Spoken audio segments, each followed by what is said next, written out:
Boa noite a todos. Estamos aguardando a Tamires dar início aos trabalhos. Isso, ela já entrou.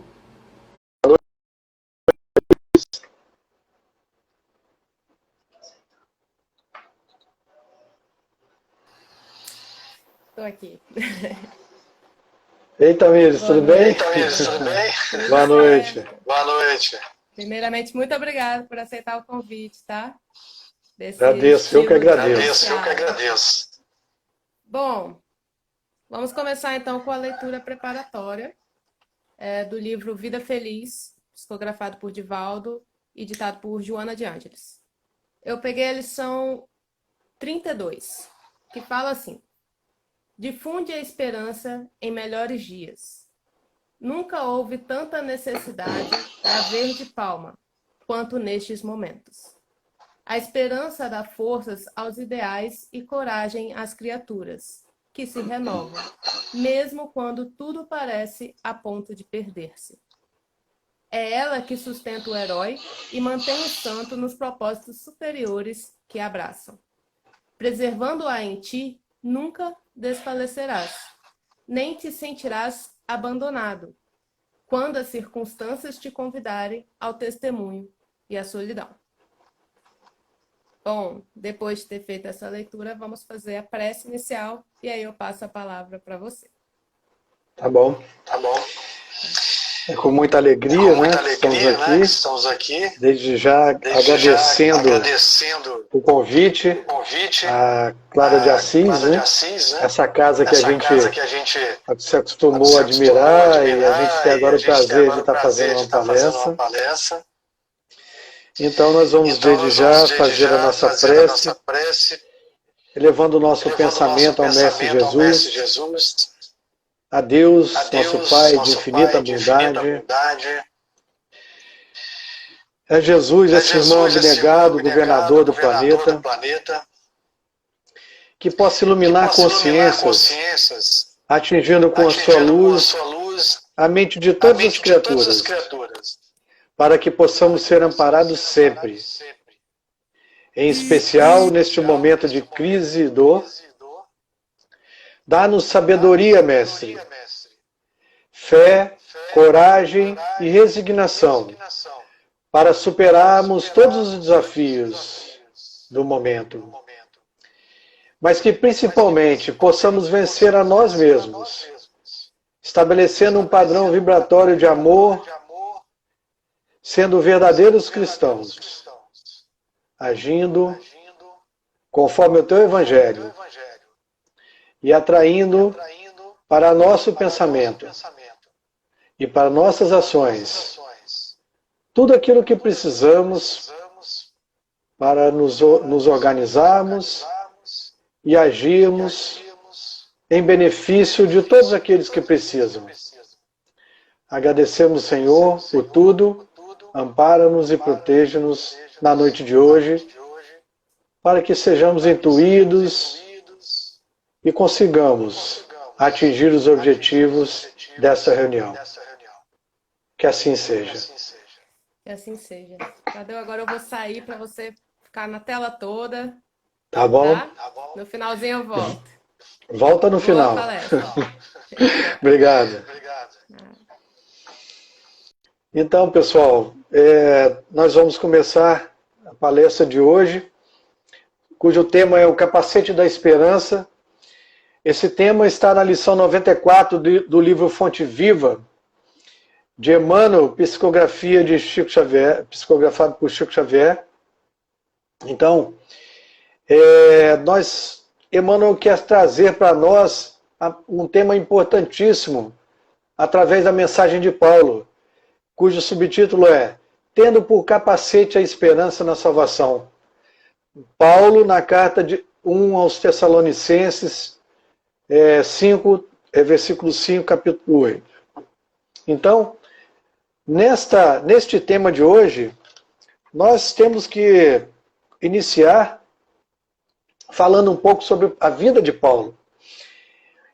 É importante que a gente perceba o conteúdo dessa mensagem e aquilo que pode ser útil para nós, para que a gente esteja realmente alinhado com o pensamento de Jesus, aquele pensamento do Evangelho que nos trouxe até hoje, aos dias de hoje, através dessa mensagem pura e cristalina do Mestre amigo Jesus.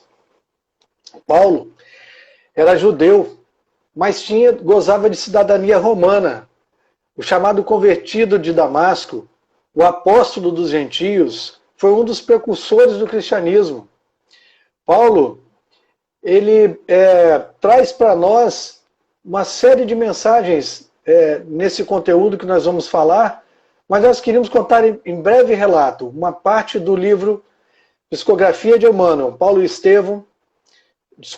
o livro de Emmanuel, Psicografia de Chico Xavier, ditado em 1942, que conta a história do cristianismo redivivo, que se passa nas cidades de Corinto, Jerusalém, Damasco, mais ou menos nos anos de 34 depois de Cristo a 54 depois de Cristo. Situado já nessa história, nós vamos contar o passado, né, recente, vamos dizer assim, da história do cristianismo. É importante perceber como Paulo sai dessa situação de um perseguidor dos cristãos até chegar num seguidor de Jesus. Então a história no livro começa falando da história da família de Joquebede. Joquedebe, ele tinha 2 filhos, Gesiel e Abigail, e viviam em Corinto. E após um período crítico, que eles viviam numa situação crítica em relação, os escravos estavam se revoltando em relação à cobrança de impostos, a própria condição que os romanos estavam colocando na cidade em relação a eles. Então eles estavam muito ainda vivendo esse momento, e os romanos colocaram um questor chamado Licínio Minúcio, que foi para lá para combater esse momento crítico que eles estavam vivendo de revoltas. Mas Joquebede então seguia em direção ao mercado local, quando avista um grupo de soldados romanos. Então ele abaixa a cabeça e olha para os soldados, e pensando ele, não vou cumprimentá-los, não sei qual a reação eles teriam. Então ele passa de cabeça baixa por eles, e aí o que acontece nesse momento? O soldado interroga-o: onde vai, judeu? De que forma você audaciosa você passa por nós sem falar, sem reverenciar-nos? E cobra dele uma postura de reverência. E ele tenta se desculpar, mas apanha, e realmente ele é muito maltratado pelos soldados, e dão uma surra nele, e mesmo assim ele segue viagem, indo em direção ao mercado, seguindo sem falar mais nada com eles. Na volta, ele encontra a estrada vazia, mas avista ao longe um novo grupamento de romanos. E o que ele pensa?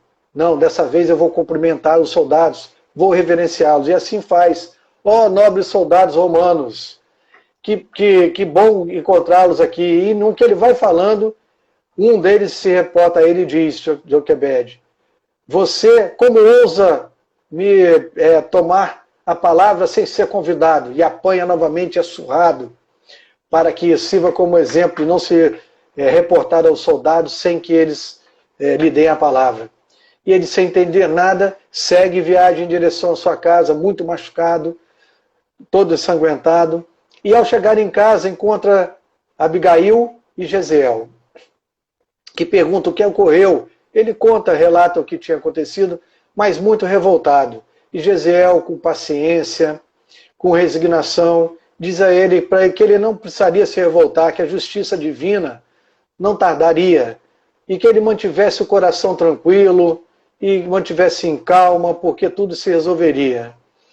Entretanto, Joquebede não acalma o seu coração e não permite que isso aconteça. Ele fica muito revoltado, não aceita esse tipo de tratamento e se revolta.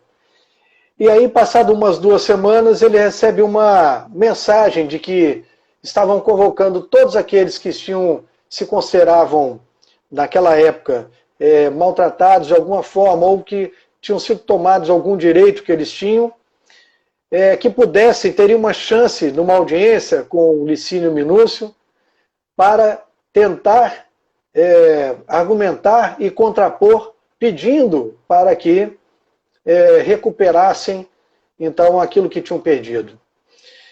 E aí ele relata aos filhos que iria requerer junto aos romanos aqueles direitos que tinham perdido. Gesiel calmamente diz a ele: meu pai, vamos nos reportar ao Evangelho, não façamos isso. Por favor, quem sabe se nessa audiência é uma armadilha e o senhor ainda perderá tudo o que tem. Mas ele ficou irrevogável, dizendo que iria na audiência naquele dia para questionar os romanos sobre os direitos que foram perdidos. E assim o fez. Na data e hora aprazada, se encaminhou, e num grande salão encontrou com outras pessoas, e na sua vez de falar, ele reporta então que tinha perdido toda a propriedade, que tinha perdido o comércio que ele fazia, as terras que ele trabalhava, que ele queria isso tudo de volta, porque era o ganha-pão dele, enfim. Falou tudo o que precisaria falar com o Licínio. Entretanto, ele foi interrompido imediatamente.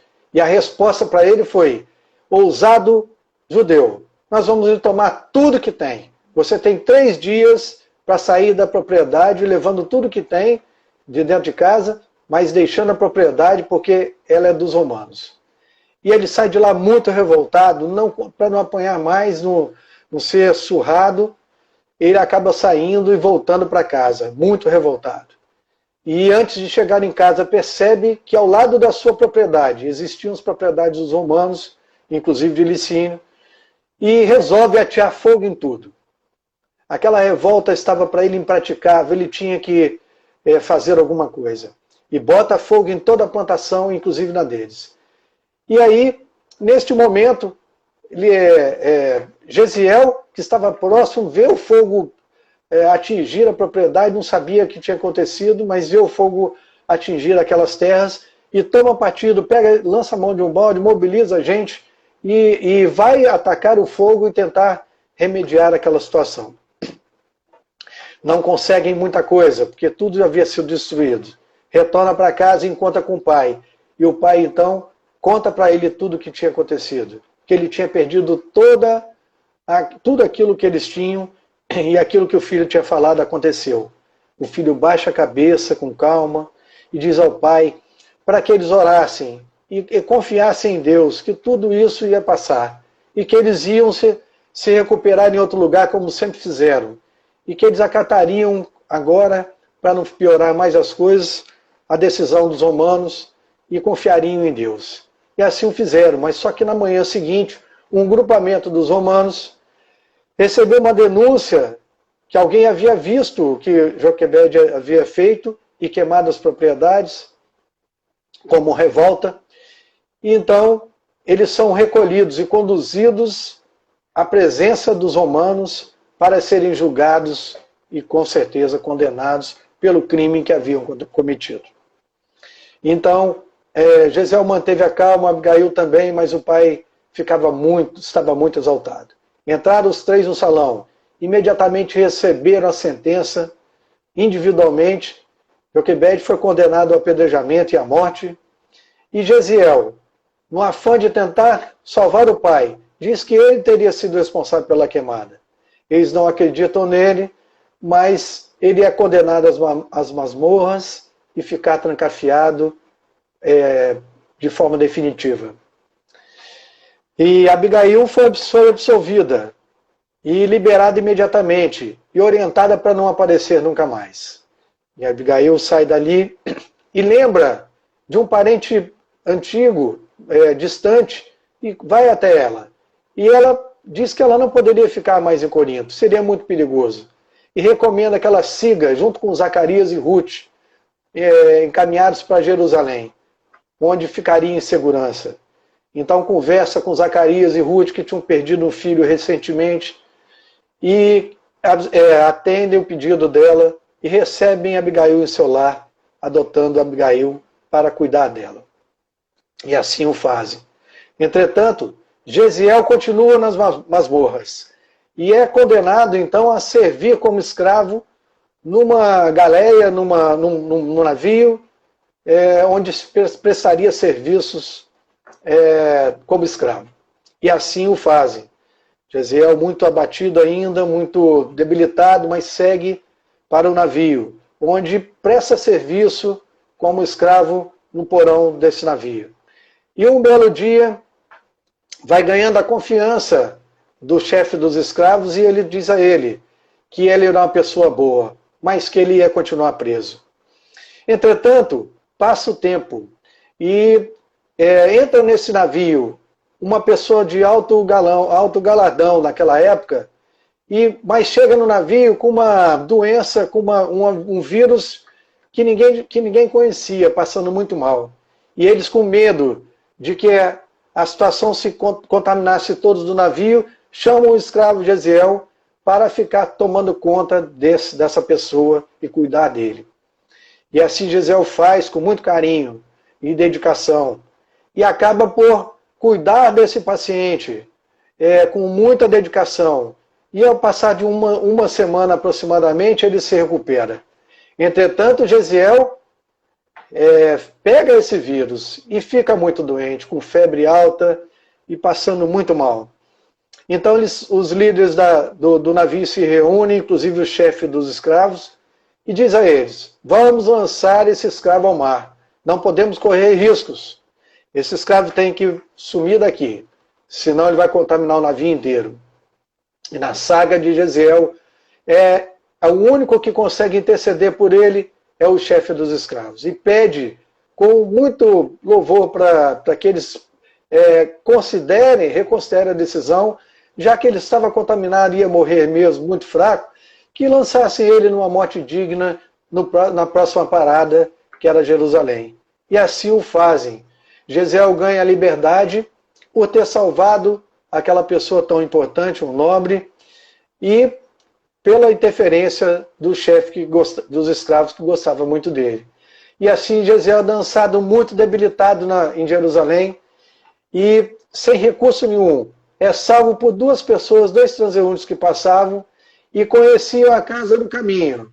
Aquela onde os evangelistas, Simão Pedro e Tiago, cuidavam de todos os enfermos, daqueles leprosos, daquelas pessoas que estavam irremediavelmente condenados a ficar na rua, no templo, e não tinham recursos para cuidar. E eles recolheram então ao caminho essas pessoas que passavam necessidade, fome e destroçados de toda a sorte. Gesiel é conduzido então para o caminho e consegue lá ser acolhido. E lá é cuidado e amparado e protegido pelos evangelistas. E assim, depois de 3 longas semanas entre a vida e a morte, Gesiel consegue se recuperar. E recebe muito mais do que isso. Recebe os pergaminhos do carpinteiro divino. Aquela boa nova do Evangelho, através do Novo Testamento. E ele tem conhecimento com esse Evangelho e se prepara e estuda e é tocado no coração e se converte àquela ajuda inestimável que os evangelistas faziam, ele também passa a fazer. E ganha importância cada vez mais no seu trabalho. Gesiel agora, chamado Estevão, é um nome que levou para fugir da perseguição dos romanos.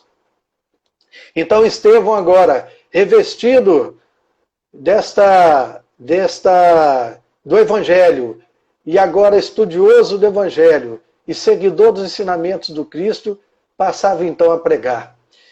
E tamanha foi a importância da cura, da pregação do Evangelho que ele fazia naquele tempo junto com os evangelistas, que ele vai ganhando importância. E toda Jerusalém já comenta que Estevão fazia aquele trabalho maravilhoso. Por outro lado, vamos colocar mais um personagem agora. Esse personagem é Saulo de Tarso. Saulo de Tarso, que havia filhos de pais comerciantes de sucesso, estudou e conseguiu chegar até ser um líder do Sinédrio. E um líder que conseguiu se impor cada vez mais pela sua inteligência, pelo seu conhecimento, e que defendia rigorosamente a lei mosaica, o Antigo Testamento.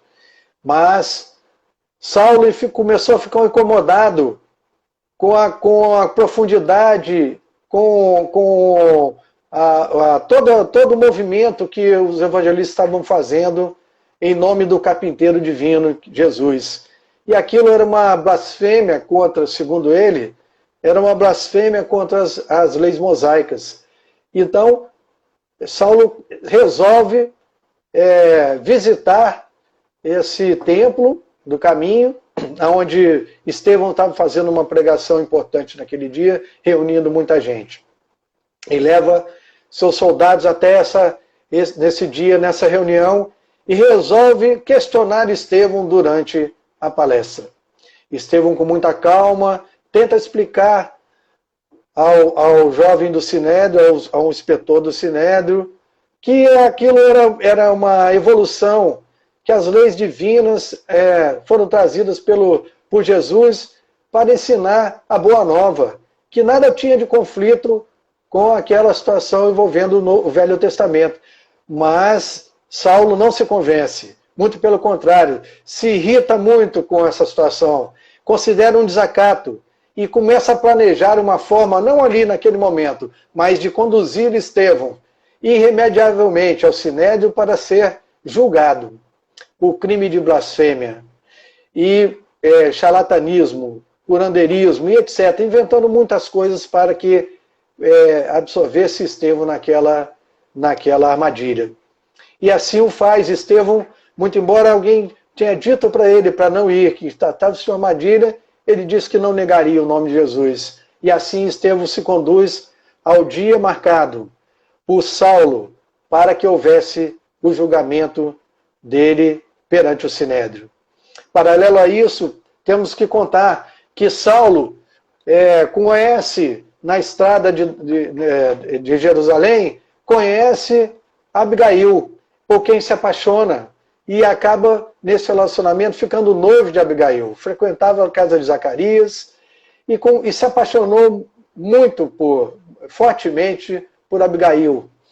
E assim, neste dia marcado, que era um momento importante, que faria com que Saulo fosse reconhecido e respeitado por toda Jerusalém, ele convida que Abigail vá com ele neste dia para esse evento que marcaria o julgamento e a morte consequente, né, de Estevão.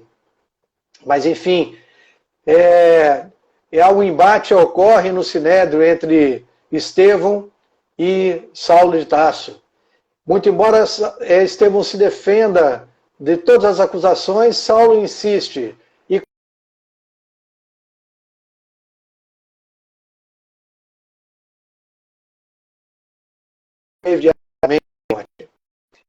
Então, neste dia, Abigail vai ao encontro de Estevão, de Saulo, para assistir o julgamento e a morte de Estevão. Neste momento, Estevão é amarrado num poste e começa então aquela tortura. Recebe todo tipo de tortura, inclusive no apedrejamento começa a sangrar muito, passar muito mal. E aí, neste momento, Abigail, observando aquele ser que sofria, acaba por reconhecer na silhueta dele que era o Zé, e grita, pedindo a Saulo que reconsiderasse, que parasse com aquela tortura, porque era o irmão dele. Saulo fica muito preocupado, não poderia existir nenhuma volta em relação àquele processo, mas pede com que retirem aquele moribundo, quase morto, sangrando, e levasse para um aposento no interior do local. E desce com Abigail até aquele encontro, e com a surpresa dele, que ao chegar, Abigail reconhece como Gesiel, mas ele estava muito mal. E aí, eles pedem, ela pede para que ele possa ser libertado, mas ele já está no final da vida. O máximo que consegue é dizer que Saulo era aquele irmão que ela muito buscava, mas que Saulo fica assustado na hora e acaba dizendo a Abigail que ele não poderia mais ficar com ela, porque ele não poderia casar com uma que estivesse, cujo irmão fosse uma pessoa que defendia as ideias do carpinteiro Jesus. E assim, Saulo morre, Jezeel morre naquele momento, e Abigail sai dali inconsolável. Retorna Zacarias, e ali Zacarias a recolhe, mas percebe que ela está muito mal. E com o passar das semanas, Abigail vai adoecendo cada vez mais.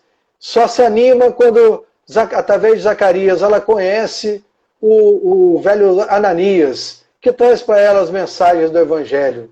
E Ananias, então, alimenta o espírito de Abigail, que começa a conhecer, assim como Gesiel, seu irmão Estevão, todo o Novo Testamento e a beleza do Evangelho. Mas já era tarde. Abigail já estava também numa situação muito crítica.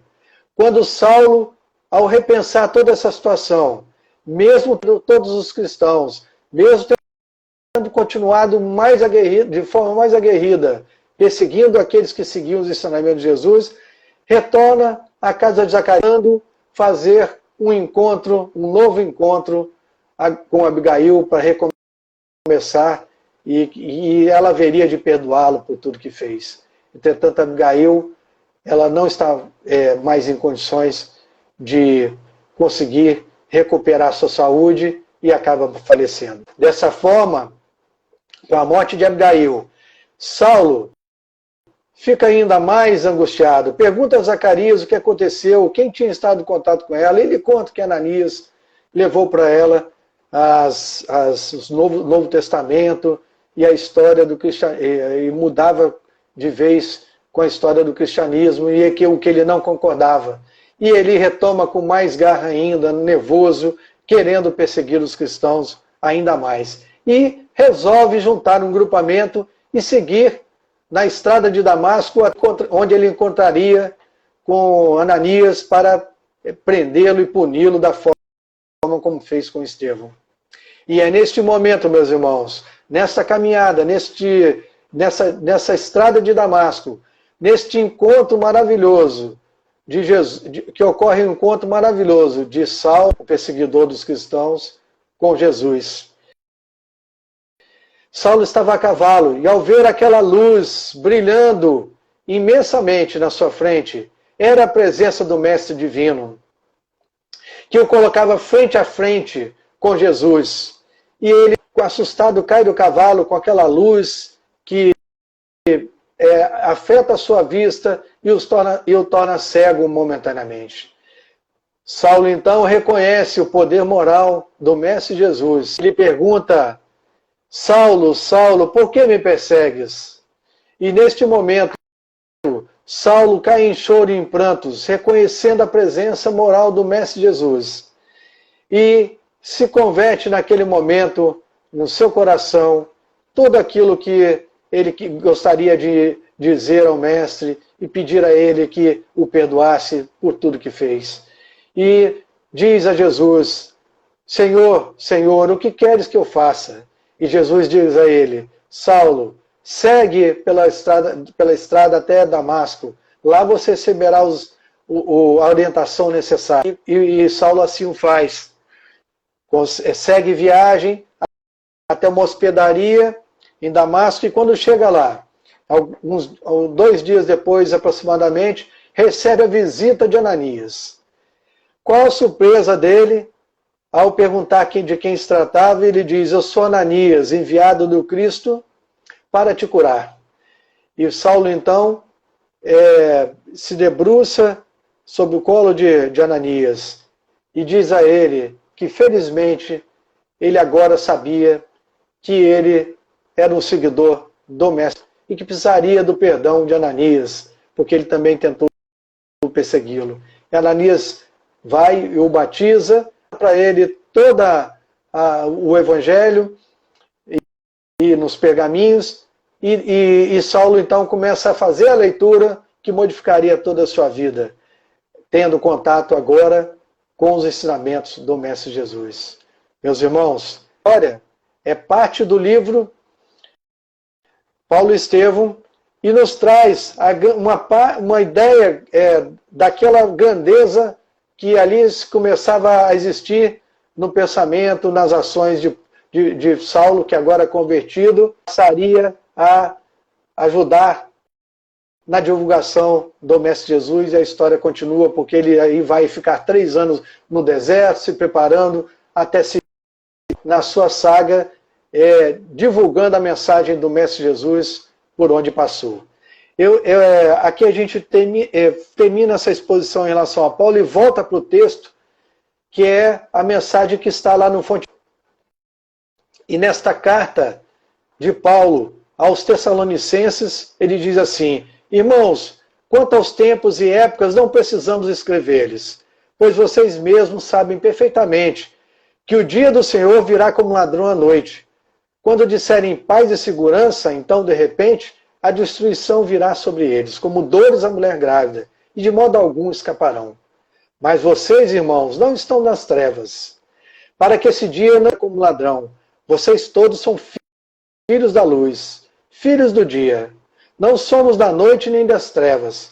Portanto, não durmamos como os demais, mas estejamos atentos e sejamos sóbrios, pois os homens dormem de noite, os que se embriagam e os que embriagam-se à noite. Que somos do dia, somos sóbrios, vestindo a couraça da fé e do amor, e o capacete da esperança da salvação. Então, amigos, a mensagem que Paulo vem trazer nessa carta é de fé e de coragem. Cada um de nós deveria vestir o capacete da esperança. E que capacete é esse? Esse capacete é aquele que coloca a proteção sobre o nosso pensamento, que coloca sobre nós o pensamento da fé. A mesma fé que levou Saulo a se converter, a mesma fé daquele que encontra em Jesus os ensinamentos que precisa para prosseguir em direção ao mais alto. Então, Paulo nos coloca a esperança como a defesa do pensamento, esses pensamentos pessimistas, né? Como defesa do desânimo que se instala em nós quando nós somos tristes. Então, tendo como capacete a esperança. E que esperança é essa? A esperança, segundo Emmanuel, é um sentimento que faz com que olhemos para o futuro como portadores de condições melhores que as oferecidas hoje, fazendo com que a luta e os sofrimentos pelos quais passamos devam ser enfrentados como situações passageiras, momentâneas, e fazem parte da nossa marcha no progresso da nossa evolução. Cada um de nós precisa recuperar essa esperança através da fé, praticando o Evangelho de Jesus, defendendo, através dessa couraça, desse capacete indicado por Paulo, defendendo-nos do pessimismo, porque muitos são aqueles que nos perseguem em relação à justiça divina, em relação ao bem que nós fazemos. Segundo Santo Agostinho, a esperança tem 2 filhas lindas. Uma é a indignação, a outra é a coragem. A indignação nos ensina a não aceitar as coisas como estão. A coragem, a mudá-las. Meus irmãos, nós precisamos mudar essa situação, reverter essa situação de pessimismo. Muito esse quadro causado pela pandemia, e achando que realmente o mundo acabou e que as coisas não estão... E que, enfim, esse pessimismo toma conta de todos nós, mas nós podemos fazer muito mais. Jesus falou, vós sois deuses, vós podeis fazer isso e muito mais. Então cada um de nós precisa levantar o pensamento, melhorar a nossa sintonia, porque os raios anestesiantes do mal estão a nos engessar, a nos cristalizar essa energia. Nós temos que colocar essa energia para circular. E essa energia está dentro de nós. Cada um de nós precisa levantar essa bandeira de amor e de luz que o Evangelho nos traz para conduzir os nossos pensamentos no caminho do bem. Na questão 459 do Livro dos Espíritos, Kardec pergunta: influem os espíritos em nossos pensamentos e atos? E a resposta é: muito mais do que imaginar. Em geral, são eles que vos dirigem. Então, se nós permitirmos que esses espíritos que estão ligados a nós pelo pessimismo, pela desarmonia, pela falta de amor ao próximo, pela falta de caridade, enfim, pela sintonia desalinhada do pensamento do Evangelho, então cada um de nós precisa fazer com que isso seja se volte para Jesus neste momento, por seu Evangelho. Então, segundo André Luiz, o pensamento é força criadora que sai de dentro da nossa alma, do nosso espírito. Se nós pensamos, nós materializamos. E se nós materializamos, nós já estamos fazendo aquilo que pensamos. Então nós temos que ter muito cuidado para que a gente não haja de forma inavisada no mal, para que depois venhamos a ressarcir com a lei de causa e efeito, nós temos que ressarcir a lei por conta de coisas que fizemos. No capítulo 6 do livro de Mateus, no Evangelho está escrito: os olhos são a lâmpada do corpo. Portanto, se teus olhos forem bons, teu corpo será pleno de luz. Porém, se teus olhos forem maus, todo o teu corpo estará em absoluta escuridão. Por isso, se a luz que está em ti são trevas, quão tremendas são essas trevas. Meus irmãos, os olhos são a lâmpada do corpo. Então, que nós tenhamos a consciência para enxergar aquilo que precisamos, para que nós possamos conduzir os nossos passos sempre no caminho do bem. Dessa forma é que Paulo insiste que esse capacete da esperança é a defesa que nós fazemos do nosso pensamento.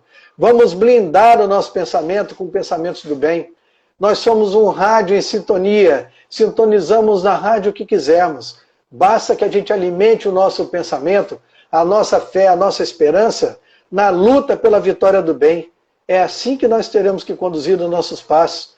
Que sejamos esperançosos como aquele lavrador que coloca a semente na terra e água, e cuida, e faz com que protege, fazendo com que, na expectativa de que mais à frente essa semente se tornará um broto, e esse broto vai virar uma pequena planta, essa planta vai dar sementes, vai dar frutos, e esses frutos serão colhidos. Isso é esperança no futuro. Cada dentro de si, o quanto de energia, a semente do bem, basta que a gente regue essa semente. Reguemos com o Evangelho de Jesus, que nos fortalece e que nos dá esperança no futuro e que nos conduz cada vez mais para que nós sejamos melhores cristãos a cada dia. E assim que o discípulo de Jesus deve ser um combatente efetivo, que não dispõe de muito tempo para cogitar de si mesmo, que entende que não é a hora de repouso, que nós precisamos trabalhar no bem, assim como o Mestre continua trabalhando. Meus irmãos, queira o bem, plante o bem, que o resto virá, o resto vem. É assim que nós devemos resguardar o nosso pensamento com o capacete da esperança, fiel a Jesus, prosseguindo firme, passos firmes e largos, na vitória sobre o bem. A vitória suprema do bem, melhor, sobre o mal. E nesta última análise, nós queremos dizer a vocês que essa passagem nos traz, ela nos converte a uma reflexão. E nós devemos refletir que nós estamos hoje na intimidade do lar, convivendo com nossa família, refletindo sobre o que podemos mudar, que façamos então esse momento de um momento de reforma íntima, que a gente possa analisar dentro do nosso pensamento, dentro da nossa casa, aquilo que nós podemos fazer para melhorar. Façamos assim como Saulo, que se converteu, que era o doutor da lei, que perseguia os cristãos, e se converte diante da presença moral desse Espírito de luz, que é o Mestre Jesus. Ele foi ao deserto, ficou 3 anos, e nós estamos há pouco tempo confinados. Aproveitemos então, assim como Saulo, como Paulo, fazendo o nosso confinamento. Façamos como ele fez no deserto, se confessou para poder entender cada vez mais que fora da caridade não há salvação. Que nós temos o Evangelho a nos proteger com esse capacete de amor e de luz, para que nós possamos fazer as mudanças íntimas tão importantes para o nosso crescimento moral e espiritual. Cada um de nós tem, neste momento, a capacidade de conduzir os seus passos no bem. Basta que façamos a reflexão deste roteiro seguro com o Evangelho de Jesus. Coloquemos em prática todos esses ensinos, porque muitas vezes estamos estudando, estamos como aprendizes, lendo o Evangelho de Jesus, mas não estamos colocando em prática. É muito importante para nós que cada um faça a condução deste processo de forma individual. Cada um de nós pode e deve conduzir os seus passos no caminho do bem, porque é assim que somos chamados, é essa a missão. Nós estamos aqui na Terra não a passeio, nós estamos num planeta de provas e expiações, mas convidados a seguir adiante na evolução do progresso do planeta e no progresso da humanidade, a conduzirmos nossos passos para um planeta de regeneração. É assim, meu irmão, que estamos diante dessa etapa. Todos nós precisamos ficar antenados neste momento com a mensagem do Mestre Jesus e praticá-la durante todos os dias da nossa existência. Porque fora da caridade não há salvação. E aí nós precisamos nos proteger. E essa proteção, ela vem através de uma ação que nós precisamos fazer. E essa ação está com dois verbos, vigiar e orar. Segundo Emmanuel, ele nos traz a seguinte mensagem: examina os teus desejos e vigia os próprios, porque onde situares o teu coração, aí a vida te aguardará, com as asas do bem ou com as algemas do mal. Cabe a nós decidirmos por qual caminho queremos conduzir os nossos passos. Se nós vamos seguir pelo caminho do bem, nós temos um roteiro. Se nós estamos querendo conduzir os nossos passos pelo caminho do mal, é muito fácil.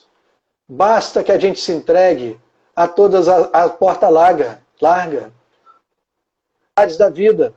Nós gostaríamos muito que essa mensagem de Paulo fosse enraizada dentro dos nossos corações nesse momento, para que nós pudéssemos então proteger o nosso pensamento através desse capacete de amor e de luz, como Paulo nos convida.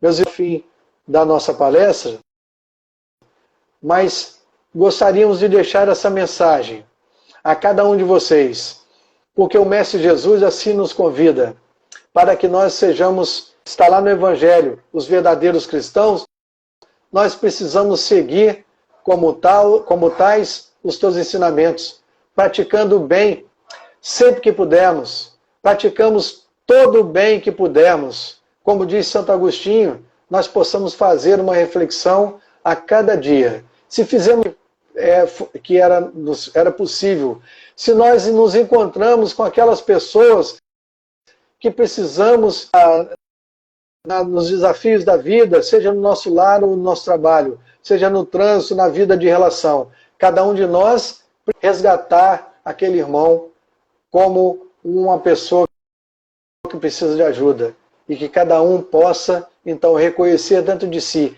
essa capacidade que nós temos de evoluir pela vida que levamos aqui na Terra, de avançarmos cada vez mais, buscando e a vontade do mestre de amor, que é Jesus, que cada um de nós possa conduzir os seus passos no caminho do bem, hoje, agora e sempre.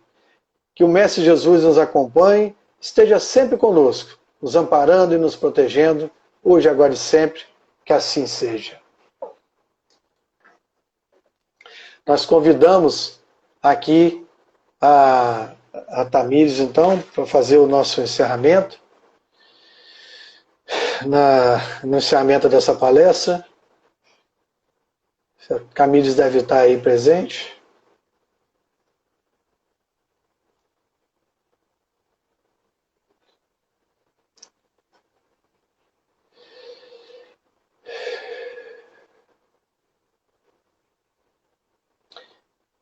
Acho que o meu tempo é esgotado.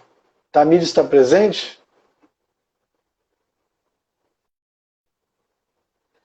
Eu agradeço a presença de todos. Mais uma oportunidade de estarmos aqui, reunidos com vocês nessa palestra. E espero que a gente possa se encontrar mais vezes, em outras oportunidades. Agradecendo a paciência de todos. Enfim, que nos ouviram. E também aos irmãos de Clara de Assis, para que nós possamos retornar outras vezes com novos temas, e graças a Deus por isso tudo. Muito obrigado.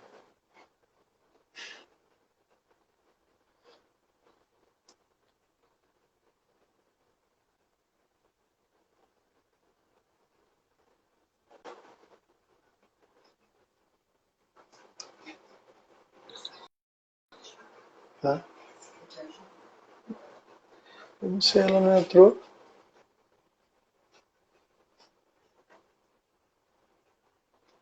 E Tamires, agora eu te adicionei. Você fazer a nossa prece final. Passou realmente muito rápido. Estão me ouvindo? E Tamires, eu não tinha visto que eu tinha que te adicionar e esqueci. Aí eu mandei. Muito obrigada, Tadeu. Excelente palavra, aliás, eu gostei demais. Principalmente no momento atual, né? Uma ótima reflexão para a gente fazer aí. E agora eu vou fazer a prece final, né? Apesar de você já ter feito praticamente uma prece ali no finalzinho, mas vamos lá novamente. Deus, obrigado por mais esse dia, mais essa oportunidade que o são e aqueles que não puderam assistir a live nesse momento, mas que irão assistir futuramente. Que possamos ter fé e esperança que dias melhores virão e que possamos plantar e regar sempre o bem. Possamos refletir sobre o que foi aqui falado, sobre o momento atual e sobre as nossas ações. Possamos agir da melhor maneira possível. Que o Senhor nos proteja hoje, agora e sempre, que assim seja. Muito obrigado novamente, Tadeu, muito obrigado mesmo. E gostaria de lembrar que agradeço, que semana que vem quem vai falar aqui é o Wilson Ayub, com o tema Espiritualidade no Viver. Então, convido a todos que estão aí online para assistir semana que vem, que também será muito bom. Muito obrigada, Tadeu. Boa noite a todos e até a próxima. Eu que agradeço. Obrigado, Tamires. Obrigada.